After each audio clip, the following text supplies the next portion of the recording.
Welcome to Kabir study point. तो आज हम एक इम्पोर्टेंट टॉपिक करने वाले हैं जो कि हमारा फिजिक्स से होने वाला है। और इसमें हम देखेंगे कि काइनेटिक एनर्जी और पोटेंशियल एनर्जी क्या होते हैं, जिन्हें हम गतिज ऊर्जा और स्थितिज ऊर्जा भी कहते हैं, है ना। आखिरकार ये क्या होते हैं, इनके न्यूमेरिकल्स हमारे एग्जाम में इसमें से जो गतिज ऊर्जा और स्थितिज ऊर्जा हैं, इनमें से हमें प्रश्नों जो कि न्यूमेरिकल्स की फॉर्म में होते हैं ये पूछ लिए जाते हैं। तो आज स्टार्ट करते हैं और सबसे पहले इसके कुछ बेसिक टर्म देखेंगे।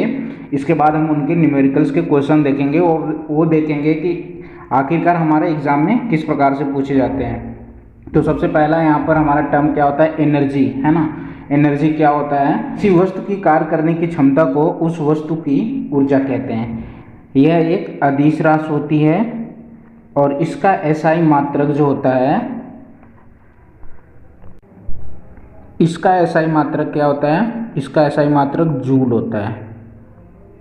ठीक है दोस्तों, एसआई मात्रक जूल, जिसको हम कैपिटल जे से डिनोट करते हैं। इसी प्रकार हम देखेंगे कि इसका नेक्स्ट पॉइंट क्या है, कार्य द्वारा प्राप्त ऊर्जा यांत्रिक ऊर्जा कहलाती है। क्या कहलाती है, ये बात हमें ध्यान रखना है कि जो भी कार्य द्वारा प्राप्त ऊर्जा होती है उसे हम यांत्रिक ऊर्जा कहते हैं। और यांत्रिक ऊर्जा का ही जो टाइप होता है वो दो टाइप का होता है। कौन कौन सा, गतिज ऊर्जा और स्थितिज ऊर्जा। ठीक है फ्रेंड्स, आई होप यहाँ तक सारी बातें आपका क्लियर हो गई होंगी। अब हम चलते हैं नेक्स्ट। तो यहाँ पर हम देखेंगे अब अपना पहला पॉइंट जो कि है काइनेटिक एनर्जी यानी कि गतिज ऊर्जा। ठीक है ना। क्या होती है गतिज ऊर्जा, किसी वस्तु में उसकी गति के कारण कार्य करने की जो क्षमता आ जाती है उसे हम उस वस्तु की गतिज ऊर्जा कहते हैं।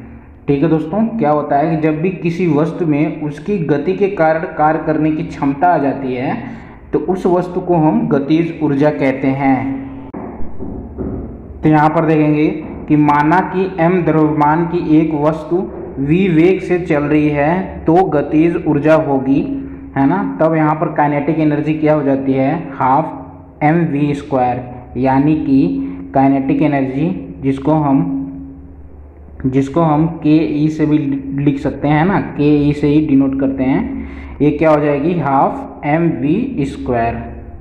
ठीक है, हाफ mv²। ये अपना इक्वेशन यहाँ पे बन के आ जाएगा कि काइनेटिक एनर्जी का इक्वेशन कितना क्या होता है, हाफ mv²। ठीक है दोस्तों, तो यहाँ पर हम एक न्यूमेरिकल से देख लेंगे कि यहाँ पर जो न्यूमेरिकल है इसके, तो यहाँ पर काइनेटिक एनर्जी का न्यूमेरिकल देखेंगे। और यहाँ पर अपना पहला क्वेश्चन है यहाँ पर, है ना, जो कि न्यूमेरिकल्स में दिया हुआ है, काफ़ी इंपॉर्टेंट है। और इसी टाइप से ही क्वेश्चंस हमारे काइनेटिक एनर्जी यानी कि गतिज ऊर्जा से पूछे जाते हैं एग्जाम में। क्या दिया हुआ है, find the kinetic energy of an object which have a 5 kg mass and moving with the velocity of 4 metre per second. ठीक है, यानी कि जो यहाँ पर मास दिया गया है हमारे पास, क्या है यहाँ पर, m बराबर कितना है, 5 kg। ठीक है दोस्तों, और यहाँ पर जो v है ना, v, ठीक है ना, v कितना दिया है, 4 मीटर पर सेकेंड से मूविंग कर रहा है ऑब्जेक्ट। ठीक है दोस्तों, तो यहाँ पर हमें ये पूछा गया है कि जो ऑब्जेक्ट है उसका काइनेटिक एनर्जी कितना है। तो काइनेटिक एनर्जी का फॉर्मूला आपको पता होगा, अब ध्यान से, है ना, अब तो इजी तरीके से पता होगा क्या होगा यहाँ पर काइनेटिक एनर्जी का formula. Kinetic energy equals to half mv²। ठीक है फ्रेंड्स, तो अब हमें यहाँ पर क्या करना है, बस वैल्यूज़ जो है हमारे उनको यहाँ पर पुट कर देना है। तो यहाँ से हम बहुत ही आसान तरीके से वैल्यूज़ को पुट करते हुए निकालेंगे, है ना। तो kinetic energy equals to half को हाफ लिखेंगे 1/2, m जो हमारा कितना दिया हो 5, तो 5 लिख देंगे, v² यानी कि जो वेलोसिटी कितनी यहाँ पर 4, तो 4 × 4 क्योंकि स्क्वायर है। तो यहाँ से हम काटेंगे, देखेंगे 2 × 2 = 4, है ना। और यहाँ पर जो हमारा आंसर निकल के आ जाएगा वो अपना वैल्यू कितना आ जाएगा, 5 × 2 = 10 × 4 = 40 जूल। ठीक है दोस्तों, यानी कि जो काइनेटिक एनर्जी का किया गया कार्य है ना, काइनेटिक एनर्जी है वो अपना ऑप्शन नंबर यहाँ पर सी राइट हो जाएगा, 40 जूल।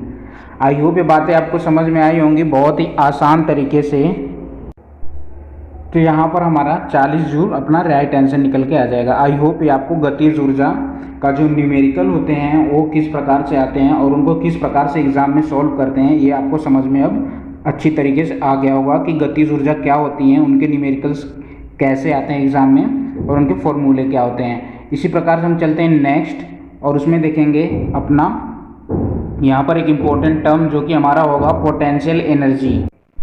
तो यहाँ पर हमारा जो पोटेंशियल एनर्जी यानी कि स्थितिज ऊर्जा है उसे क्या कहते हैं, है ना, उसको हम पहचान कैसे सकते हैं कि ये पोटेंशियल एनर्जी है जब किसी वस्तु में विशेष अवस्था या स्थिति के कारण कार्य करने की क्षमता हो जाती है तो उसे हम स्थितिज ऊर्जा कहते हैं। ठीक है दोस्तों, क्या है कि जब भी किसी वस्तु में विशेष अवस्था या स्थिति के कारण कार्य करने की क्षमता आ जाती है तो उसे स्थितिज ऊर्जा कहते हैं। एग्जाम्पल के लिए घड़ी की चाबी में संचित ऊर्जा, यानी कि घड़ी की चाबी जो होती है उनमें जो संचित ऊर्जा होती है ना, उसे स्थितिज ऊर्जा कहते हैं। ठीक है ना। बांध बनाकर इकट्ठा किए गए पानी, तो यहाँ पर अपना सेकेंड एग्जाम्पल है बांध बनाकर इकट्ठा किए गए पानी की ऊर्जा। ठीक है ना।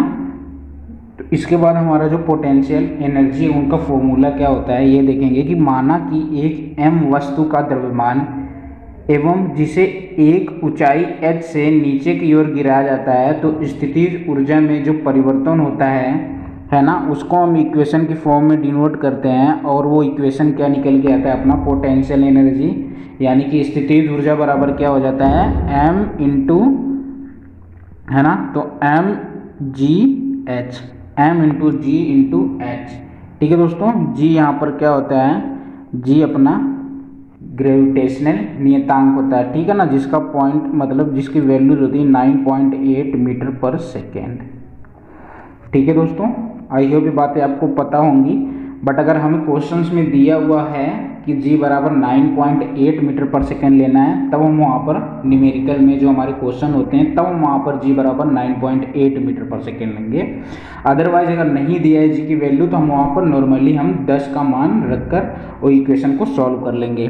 ठीक है दोस्तों, तो आपने यहाँ पर क्या सीखा कि पोटेंशियल एनर्जी क्या होता है कि जब किसी वस्तु में विशेष अवस्था या स्थिति के कारण कार्य करने की क्षमता आ जाती है तो उसे हम स्थितिज ऊर्जा कहते हैं। एग्जाम्पल के तौर पे यहाँ पर हमने देखा घड़ी की चाबी में संचित ऊर्जा, बांध बनाकर इकट्ठा किए गए पानी की ऊर्जा। ठीक है दोस्तों, इसी प्रकार यहाँ पर जो हमारा न्यूमेरिकल है उसको किस फॉर्म में, है ना, न्यूमेरिकल क्या है वो हमने देखा कि माना कि एक वस्तु m द्रव्यमान की जिसे हाइट h से नीचे गिराया गया तो स्थितिज ऊर्जा क्या हो जाएगी अपनी, तो वहाँ से स्थितिज ऊर्जा हम निकाल सकते हैं और क्या हो जाएगा m इंटू जी इंटू एच। मास m बराबर मास है, g इज ए ग्रेविटेशनल, है ना, और h जो होता है अपना हाइट है। तो यहाँ से हम एक क्वेश्चन देख लेंगे न्यूमेरिकल का, वो क्या है कि एक 10 kg के पत्थर को 20 मीटर की ऊंचाई से नीचे गिराया जाता है तो स्थितिज ऊर्जा में परिवर्तन कितना होगा, ये हमें यहाँ पर ज्ञात करना है।